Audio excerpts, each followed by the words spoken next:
Welcome to the Newsmakers podcast. I'm Billy Hollowell, and this is a show where we go behind the headlines every day to bring you an interview with a pastor, entertainer, politician, or other notable news figure.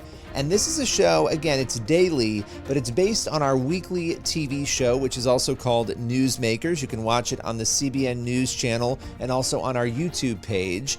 And on this show, every day, we dive deep. It's a little more longer form with one of the people who you will often see on our Newsmakers show or across the CBN News platforms. On today's Newsmakers, actor David Henrie joins the show to talk about his starring role in the new film Reagan, his faith, and Hollywood, and so much more. With no further ado, here is David Henrie. So what was it for you that attracted you to the role of Reagan? Well, growing up, my grandmother immigrated here from Sicily, and I always heard about the most handsome man she knew was Ronald Reagan. And so I always heard about this guy growing up, right? But I was born in '89, which I think was his final year as president. If I'm So you wouldn't remember him? I don't have a living memory of him at all, but I just grew up hearing his name from my grandmother, right?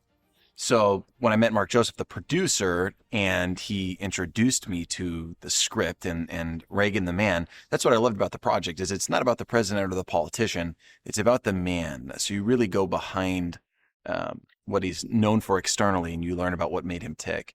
I just read the script, I fell in love, and I really, what made me, I think, understand him as an actor was understanding his childhood, especially the alcoholism his father dealt with, and he grew up in that environment, and I think that makes a person sink or swim very quickly, and he swam. He turned it into, I think, a superpower of compassion, empathy, and love. And when I learned about that, watching him in speeches later in life, I understand why he's called the great communicator, because I think people see someone has suffered, who's been through something and who cares. As an audience, I think you want to care when being spoken to. And if you see someone disingenuous or someone who's two-faced, you don't care. With him, you care because I think you sense something subconsciously that this guy's been through something and has come out on top. And I think that stems from his childhood. It's just purely my No, that's super conjecture, interesting. but that to me clicked and made me really care and go, I want to be involved in this. I want to do something here. And getting to know a person beyond a public figure, especially a politician, right? It's like you see this person and it's like you don't know who they are, where they came from. You got a real chance to dig into who he was and where he came from. Yeah, and I played him from lifeguard to WHO radio broadcaster, where they had this thing called the teletype, which I didn't know what the teletype was. What is the teletype? Now it's essentially text messaging, ancient text messaging, where he would be calling sports games, the Cubs, I think, and he would get sent a teletype, so this thing would print out, and he would be calling the game based on this thing. So he would bring it alive for folks. But it's old school text messaging. It's like that's amazing. Morse code, but actually typed out and sent to you. That is amazing. Yeah. Okay. All right. So what for you was the biggest challenge of trying to bring him, that portion of his life, to life? Yeah. I mean, everyone knows Reagan. So it comes with a lot of baggage, but a lot of people don't know young Reagan, like they know old Reagan. And young Reagan sounds nothing like old Reagan.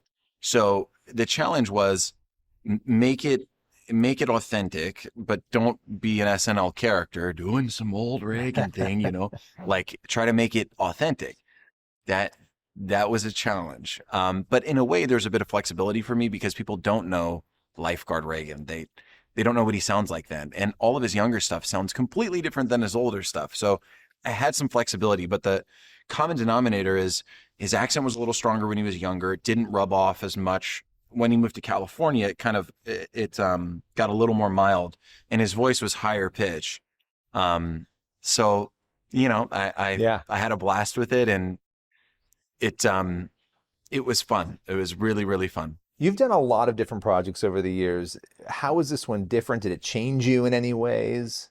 Yeah, it comes with a lot of responsibility because people really care about Reagan. Like people have a very strong association with Reagan. So it was a lot of like, don't screw this up, kid.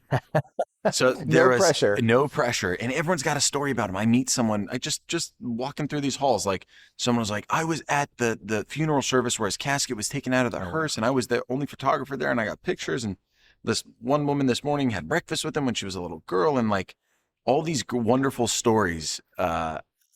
People have a connection to him. So it came with a lot of baggage to get it right and to work hard at it, which I did. And, you know, what I loved about him is he was authentic. He was himself. Like there wasn't this public private distinction. Like even when he was wrong, he believed it. Like he was doing something genuine that he felt. Yeah. And there was no public private. Which is rare. That's actually a really rare quality in a politician and a person. And I think it's why he'll be pulled till the end of times as one of the most liked guys, because he was himself. Like that A Time for Choosing speech that he did for Barry Goldwater, those were his words. Like pretty powerful stuff. Yeah. All right, so a question about you, because you have been remarkably normal, and I mean that in a very positive sense, right? Thank you. Being in Hollywood. No, I mean, look, Hollywood could be a tough place, sure. Right? And you have always been a very humble person. What has sort of made you that way, kept you that way? You know, when I was younger, I wasn't. And so I was humbled in life as I grew up. And as I got older, I just started going, because when I was younger, I was like, I had a big fan base and everything. And I was like, I don't have any responsibility towards them. I'm just an actor. I'm doing my thing. I'm cool. And as I got older, I was like, that's kind of dumb. You actually do. People care about you, and you should try to do something good with it. Like it's that Spider-Man quote, with power comes responsibility, right? So as I got older, I was like, I need to do something with this. This life is a gift, and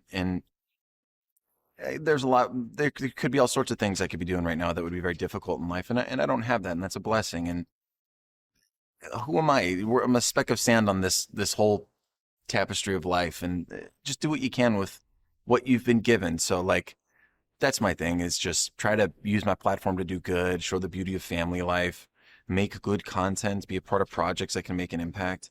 So that's my thing, is just doing what I can with what I got. Yeah, you show your family a lot. You're very out there doing that, just being a normal person. And people don't see that a lot in Hollywood. Truth be to goodness, right? Like the Transcendentals, just do your thing, try to do it excellently, try to do it in a beautiful way. Beauty's appealing. You're led to contemplate without even realizing it. So try to be beautiful in everything we do. And that's that, man. All right. So my final question for you is about legacy, right? Mm-hmm. And this is one of those weird questions that people are like, why are you asking? But it does make you think. Mm-hmm. At the end of the day, what do you want your legacy to be that you leave behind? Yeah, that's a great question.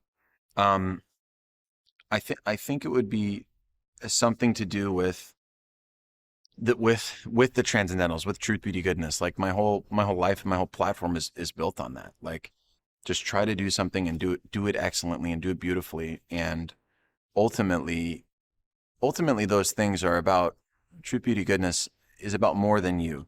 It's about yourself, yes, but it's about your family, about your community, about your culture. So do what you can to try to affect all of that in a positive way.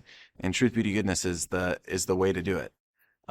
So I hope after I'm gone, that will have an effect on my family, and then on the rest that come after them.